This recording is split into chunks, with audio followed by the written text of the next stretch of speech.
Ladies and gentlemen, welcome to the channel. You know who it is. It's World of Wrestling. Here today to discuss about WWE Smackdown, July 28, 2023. Yes, I know it's almost a fucking week from the episode that took place last Friday. I will be giving you guys a review tomorrow about Smackdown as well. So you'll have back-to-back reviews on Smackdown. Very interesting little touch there, huh? Anyway, guys, my viewpoint on SmackDown this past Friday, last Friday, I should say, I'd have to say that this show was mid. Jey Uso, Roman Reigns, enjoyed the build there throughout the entire night, thought it was good. There was some good matches here and there, that I enjoyed a little bit.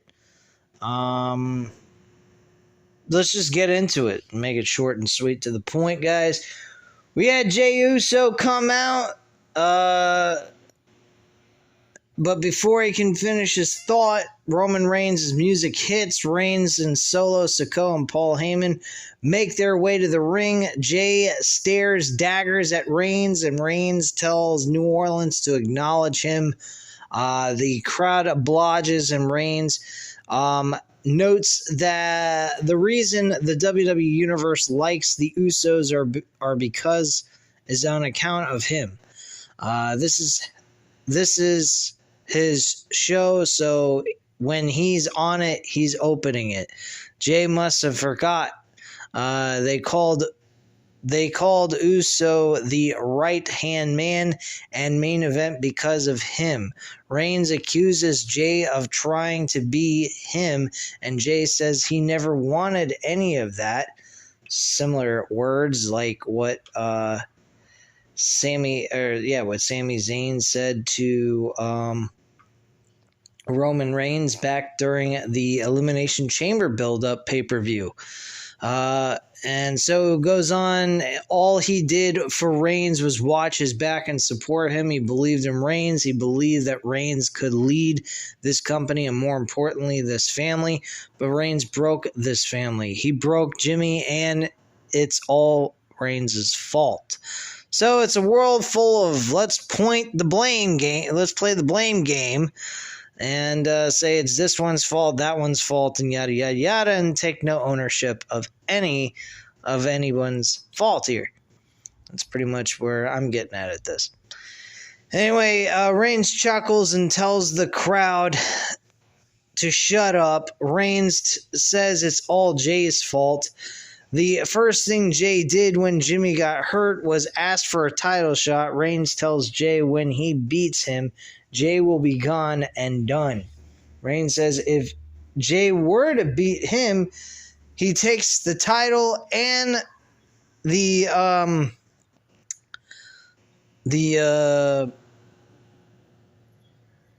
tribal chief name, and it doesn't matter because even if it happened, at the end of the day, he is still Roman Reigns. Jey will have nothing and no one. Reigns asks Jey why he thinks he could ever beat him. Jey says because he already beat him once at Money in the Bank. At SummerSlam, he's going to beat him again.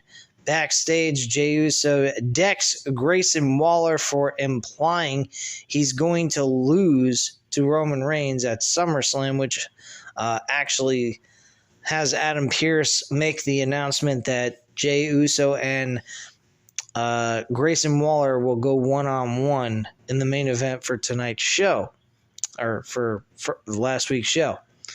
Anyway, we get the United States Invitational finals for Rey Mysterio and Santos Escobar, the winner facing Austin Theory, but we won't be at SummerSlam. That's pretty fucking stupid if you ask me. I don't know why it would not be at SummerSlam, but it's not. The United States Championship opportunity will take place 2 weeks from July 28th, so after SummerSlam. Pretty fucking stupid if you ask me. I figured that the winner would actually get the shot for the U.S. Championship at SummerSlam.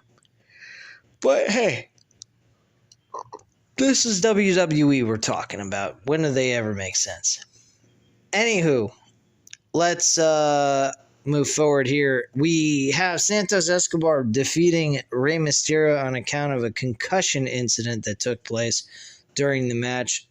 I don't know if that was really meant to be. I don't know if that was just a stage situation or that was just an accident that took place, and maybe Santos Escobar was never supposed to win this match at all, but it is what it is. Anyway, after the match, Mysterio gets to his feet, and Escobar and Rey Mysterio hug it out and basically apologize to one another during the end of the match. No hard feelings, no nothing. So backstage, Bianca Belair says she is ready for anything at SummerSlam. Sonya Deville and Chelsea Green interrupt. Green and Deville make fun of Belair for not being a champion anymore, and Deville wonders why all the attention is on Belair when she's a loser. Green mocks Charlotte Flair. Belair challenges Green and Deville to a match tonight in a handicap match, but Flair walks in and says she can't have Belair getting hurt before SummerSlam, so Flair asks Belair to team with her tonight. Belair says nope, but Flair says that makes her want to make this happen even more. She's going to take it to Adam Pearce to get the match made. In which case, they never even fucking make the announcement by Adam Pearce to actually do that. That was totally not even acknowledged on national television. The match just happened, and we're supposed to automatically assume that Adam Pearce was okay with the match being set up. So, go figure that one out. Anyway, we get Hit Row in the ring, Top Dollar, or as they call him, Flop Dollar.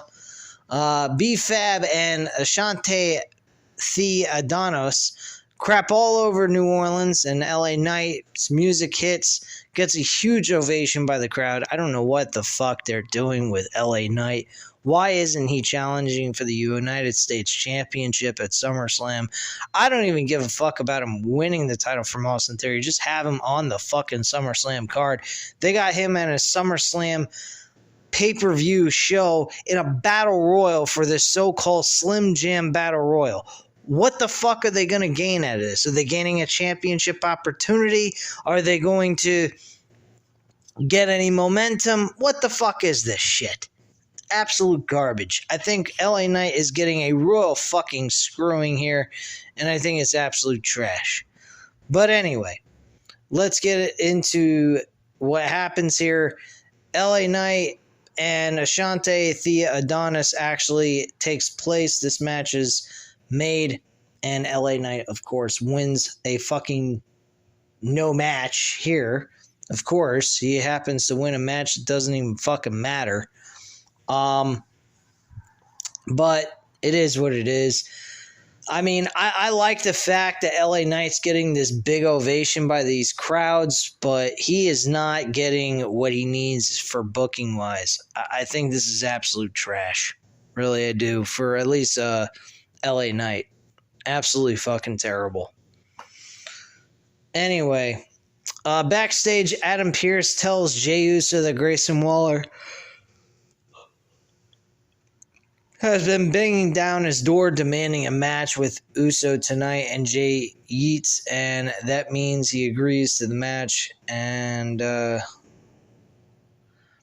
backstage, we have Bobby Lashley is with the Street Profits. Lashley tells Ford and tells Ford and Dawkins they are both stars and should be treated as such. They have to dress the part though. Everyone stares at Dawkins, and Dawkins asks if they have a problem with sweatpants. Lashley says no, but he has a gift for them both. A model wheels out a rack of suits. I'm hoping that we get some sort of actual Hurt Business.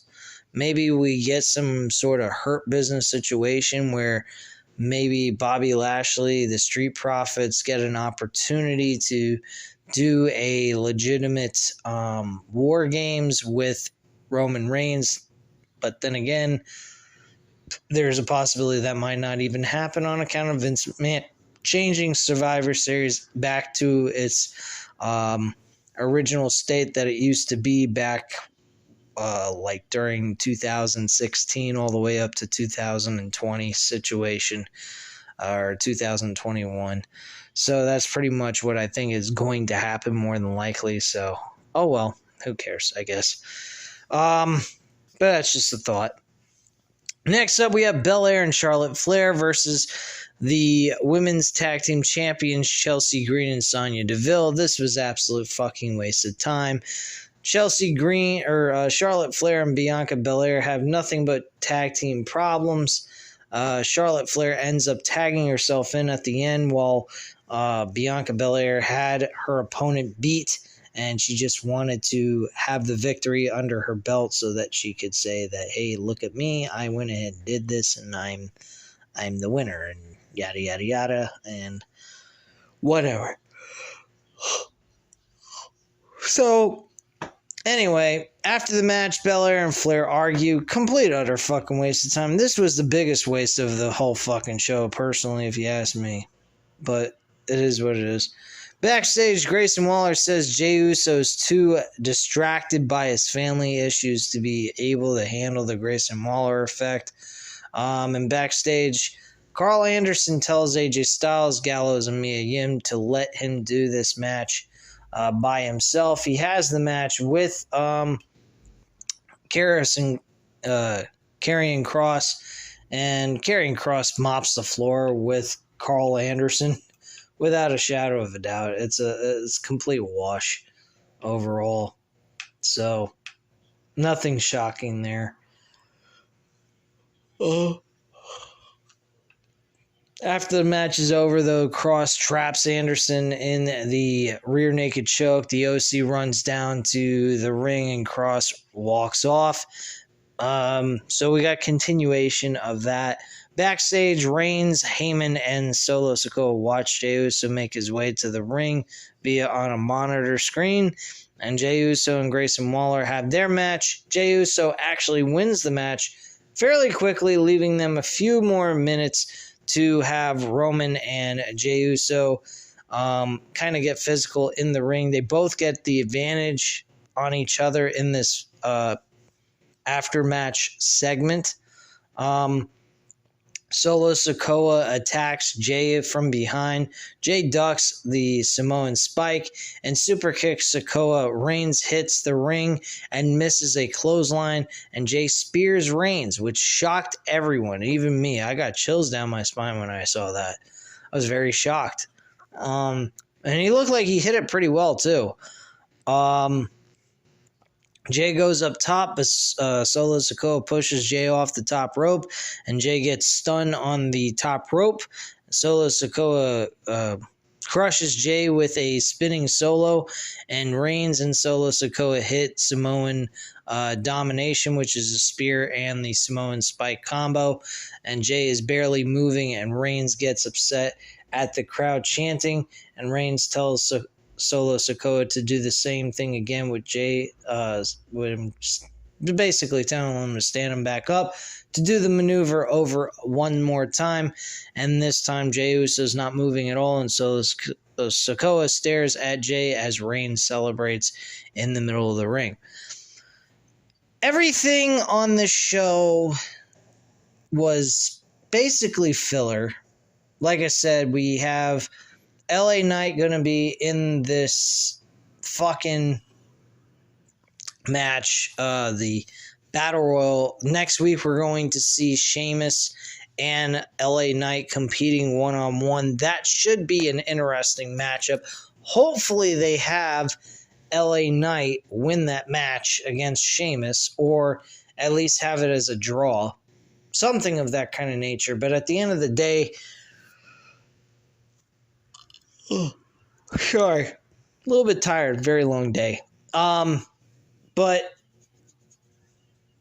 I honestly don't particularly care too much about a whole lot of stuff on this show. I mean, it really is kind of just, it's an okay show, but it really doesn't Without Roman and Jey Uso, there's really no effort put into the show. At all. Ever. I honestly do not know what they're going to do after the whole situation is over with Roman Reigns being the champion and the Bloodline deal. I really don't understand where they think they're going to go with this.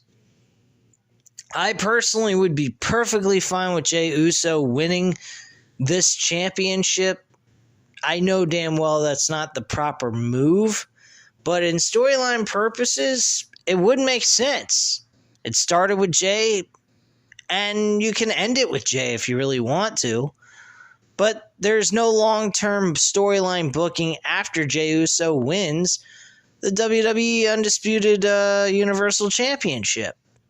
So you have to go with the bigger story. I mean, this is a big story, but it's only the partial portion of the story. What about Cody Rhodes? Cody Rhodes has been talking about after he faces Brock Lesnar, he beats him, he wants next dibs at a world championship. He didn't say which championship from what I've heard from the reviews, but he is talking about trying to chase after a world title. My attitude is that would be the Undisputed Universal Championship, and he has unfinished business with Roman Reigns, so that would make logical sense to go with Roman Reigns being the guy that Cody wants to go after. So that's really where it's at. And I'm pretty certain that's the journey that they're going to go on. They're going to do this long journey throughout the entire fall, put Cody through some more adversity, make him have to jump through hula hoops. They could always have Adam Pearce be his next obstacle. He's an authority figure, and prevent him from trying to get to the world title on the other brand, creating an obstacle for Cody to get to that world championship, and he has to figure out some sort of way to get to it, and the only other way is through the Royal Rumble. That is really all they got. So that is the story they could go with, and that's the next hurdle that Cody is going to have to go through, is trying to find a loophole to the Universal Championship with Roman Reigns. And that's about it. The next ending portion of that story I think they should go with is that Roman Reigns and Cody go at it at WrestleMania 40. Cody wins the Royal Rumble once again, and he ends up beating Roman Reigns with the help of Solo Sikoa, doing the Samoan Spike to Roman Reigns the same way Sikoa did to Cody Rhodes at WrestleMania 39, where Roman was extremely close to winning, but Solo Sikoa turns on him and hits him with the Samoan Spike, ending Roman Reigns' reign as champion, and we get Cody defeating him to become the new Undisputed Universal Champion. That's just where I think this is going to go. But then again, I could be wrong. Who the fuck knows? I don't really understand their fucking logic here. They should have just went with Cody this year at WrestleMania 39 and then went from there with the Bloodline pretty much disintegrating before our very eyes. I mean, that could have been the direction they could have gone with, but they didn't. So that's that. That's your review. That's what this cocksucking show was. It was average at best. It was mid, I'm going to say. And that's all I got to say on this review at this time. So you know what to do. Hit the like button if you like this video. Hit the subscribe button if you're not already subscribed to the channel. And leave a comment down below. I'll definitely get back to you on that. Thank you guys very much for watching. And have a great night, guys. Bye.